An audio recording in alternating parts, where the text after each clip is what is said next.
అన్నమయ్య జిల్లా రాయచోటిలో ఉగ్రవాద కదలికలు ఇప్పుడు తీవ్ర కలకలాన్ని రేపాయి. అయితే ఈ ప్రాంతంలో ముష్కరుల కదలికలను గుర్తించిన తమిళనాడు యాంటీ టెర్రరిజం స్క్వాడ్ ఇటీవల ఇద్దరు ఉగ్రవాదిని అరెస్టు చేసింది. నిందితుల ఇళ్లలో తమిళనాడు పోలీసులు సోదాలు నిర్వహించగా భారీ పేలుళ్లకు ఉపయోగించే పేలుడు పదార్థాలు, డిటోనేటర్లు, వాకీటాకీలు, పేలుడుకు వాడే వైర్లు లభ్యమైనట్లు తెలుస్తోంది. అయితే పట్టుబడిన ఇద్దరు ఉగ్రవాదుల్లో ఒకరు అబూబాకర్ సిద్దిక్, మహమ్మద్ అలీగా తమిళనాడు పోలీసులు గుర్తించారు. తమిళనాడులో పేర్లు మార్చుకొని అబూబాకర్ సిద్దిక్ అలియాస్ నాగూర్గా, మహమ్మద్ అలీ అలియాస్ మేలపలయంగా చెప్పుకొని తిరుగుతున్నట్లు పోలీసుల విచారణలో వెల్లడైంది. ఇద్దరు ఉగ్రవాదులు గత 20 ఏళ్ల నుంచి కూడా రాయచోటి ప్రాంతంలోనే నివాసాలు ఏర్పాటు చేసుకొని తమపై ఎలాంటి అనుమానం కూడా రాకుండా ఉండేందుకు స్థానికంగానే ఉన్న పేద మహిళల్ని ఎంచుకొని వారిని వివాహం చేసుకున్నట్లుగా కూడా సమాచారం.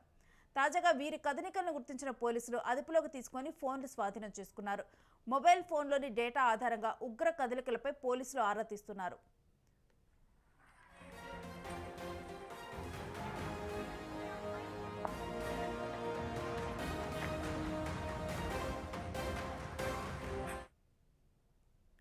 రాయచోటిలో అరెస్ట్ అయిన ఈ ఇద్దరు ఉగ్రవాదులను తమిళనాడు యాంటీ టెర్రరిజం స్క్వాడ్ పోలీసులు తమిళనాడులోని న్యాయమూర్తి ముందు హాజరుపరిచారు. అయితే వీరు పాల్గొన్న ఉగ్రదాడి విషయాలను పరిశీలిస్తే 1995లో చెన్నై చింత్రాద్రిపేటలో హిందూ మున్నాని కార్యాలయంలో బాంబు పేలుడు, 1995లో నాగూరులో పార్సిల్ బాంబు పేలుడు, అందులో తంగం అనే వ్యక్తి మరణం, 1999లో చెన్నై, తిరుచి, కోయంబత్తూరు, కేరళ ప్రాంతాల్లో 7 చోట్ల బాంబులు ఉంచిన సంఘటనలో వీరు నిందితులుగా ఉన్నారు. వీరిద్దరూ 1995 సంఘటన తర్వాత అజ్ఞాతంలోకి వచ్చి రాయచోటి ప్రాంతంలోని కొత్తపల్లి ప్రాంతంలో నివాసం ఏర్పరచుకున్నారు. అయితే వీరికి సహకరించింది ఎవరు, రాయచోటికి వచ్చాక ఎటువంటి ఉగ్ర కార్యకలాపాలకు పాల్పడ్డారు అనే అంశంపైన పోలీసులు ఆరా తీస్తున్నారు. ఉగ్రవాదులు కొత్తపల్లి గ్రామంలో దొరకడంతో స్థానికంగా ఉన్న ప్రజలు భయభ్రాంతులకు గురవుతున్నారు. వీరే కాకుండా మరో వ్యక్తి కూడా రాయచోటి ప్రాంతంలో ఉన్నట్లు పోలీసులు అనుమానం వ్యక్తం చేస్తూ ఉన్నారు.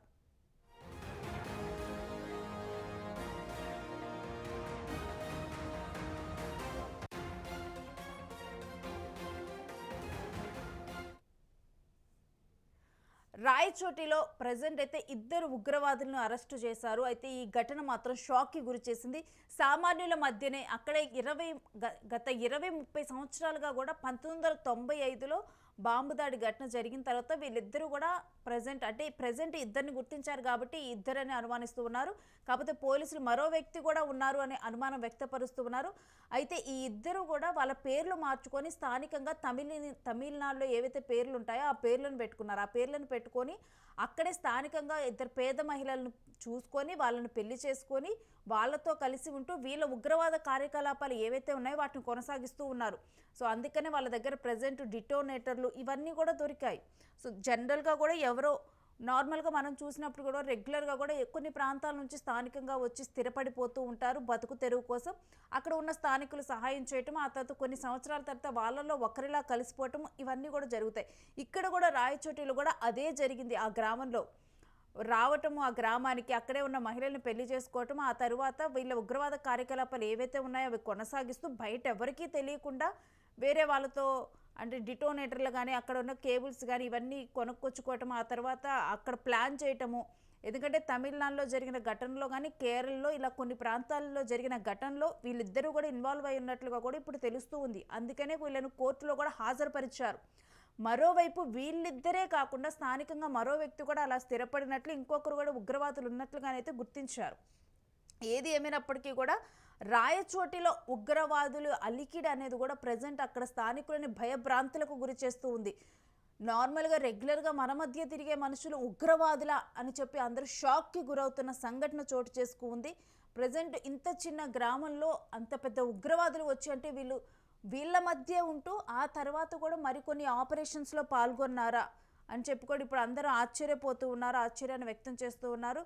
బట్ ఉగ్రవాద లింకులు రాయచోటిలో ప్రజెంట్ ఉండటం, ఈ విషయం పోలీసులకు తెలియటం, వాళ్ళని అదుపులోకి తీసుకోవటం మాత్రం కొత్త కలకలం రేపుతోంది. ఈ అంశం మాత్రం వీళ్ళు 1995 సంఘటన తర్వాత అజ్ఞాతంలోకి వచ్చి కూడా అజ్ఞాతంలో నుంచి ఈ రాయచోటి ప్రాంతానికి వచ్చి అక్కడ కొత్తపల్లి గ్రామంలో నివాసం ఉంటూ కూడా అక్కడ వాళ్ళ ఉగ్రవాద కార్యకలాపాలు ఇప్పటికీ కూడా కంటిన్యూ చేస్తూనే ఉన్నారు. ఈ గత 20-30 సంవత్సరాలుగా కూడా వాళ్ళ ఉగ్రవాద కార్యకలాపాలు మాత్రం కంటిన్యూ అవుతూనే ఉన్నాయి.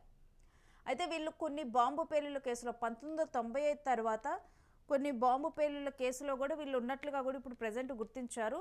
తమిళనాడు యాంటీ టెర్రరిజం స్క్వాడ్ పోలీసులు ప్రజెంట్ వీళ్ళని అరెస్టు చేసి న్యాయమూర్తి ముందు హాజరుపరిచారు. అయితే 1995లో జరిగిన చెన్నై చింత్రాద్రిపేటలో హిందూ మున్నాని కార్యాలయంలో జరిగిన బాంబు పేలులో వీళ్ళున్నారు. 1995లో నాగూర్లో పార్సిల్లో బాంబు పెట్టి పేలుడు చేసిన ఘటనలో అందులో తంగం అనే వ్యక్తి కూడా మరణించడం జరిగింది. ఆ ఘటనలో కూడా వీళ్ళున్నారు.